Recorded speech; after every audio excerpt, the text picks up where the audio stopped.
रात के अंधेरे में गलवान जैसा हमला करने आए थे चीनी सैनिक। अरुणाचल प्रदेश के तवांग में क्यों घुसना चाहता था चीन? भारत के लिए क्यों खास है तवांग, जिस पर कब्जे की मंशा से सीमा में घुसा था चीन?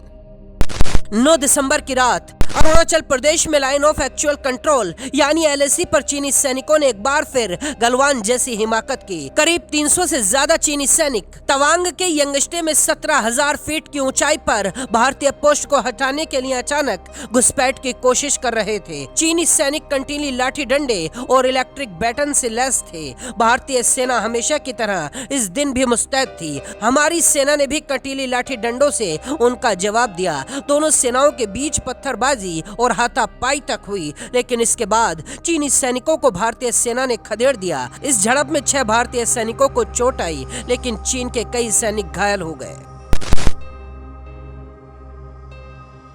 कहा जाता है कि तवांग चीन की वो दुखती रग है जो उसे हमेशा परेशान करती है। यंगात से तवांग का वो हिस्सा है जो 17,000 फीट की ऊंचाई पर है और इस पर चीन की 1962 युद्ध से ही बुरी निगाहें हैं। चीन 1962 युद्ध से ही तवांग के यंगात्से पर कब्जा करने की कोशिश करता है। भारत और चीन के बीच लाइन ऑफ एक्चुअल कंट्रोल यानी LAC पर कई क्षेत्रों को लेकर लंबे वक्त से विवाद है। चीन इन इलाकों पर कब्जा करने के फिराक में रहा है। चीन की बुरी मंशा ये भी है कि वो तवांग पोस्ट पर कब्जा जमा ले। चीन तवांग पर इसलिए कब्जा चाहता है ताकि उसे यहाँ से तिब्बत के साथ LAC की निगरानी करने में भी आसानी हो जाए। तिब्बती धर्मगुरु दलाई लामा भी तवांग को भारत का क्षेत्र करार देते रहे हैं। चीन की मंशा ये भी है कि वो तवांग पर कब्जा करके तिब्बती बौद्ध केंद्र को नष्ट कर दे। चीन तवांग पर कंट्रोल करके तिब्बत पर अपनी पकड़ मजबूत बनाना चाहता है, लेकिन भारत चीन के किसी भी नापाक मंसूबे को पूरा नहीं होने देगा।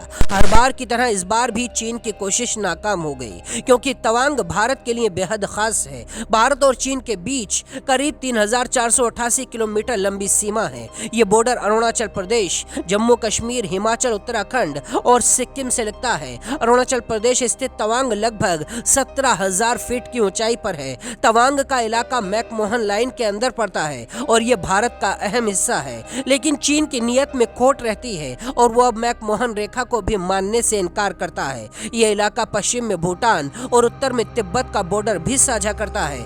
रणनीतिक तौर पर यह इलाका भारत के लिए बेहद ही खास है। यह वही स्थान है जहां भारत का विशाल बौद्ध मठ भी है।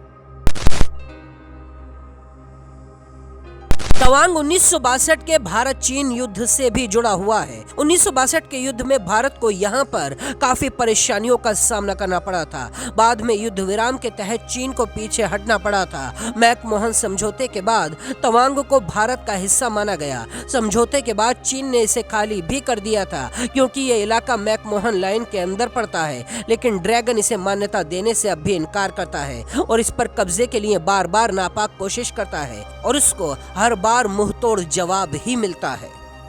बाकी खबरों के लिए देखते रहिए जनसत्ता.com।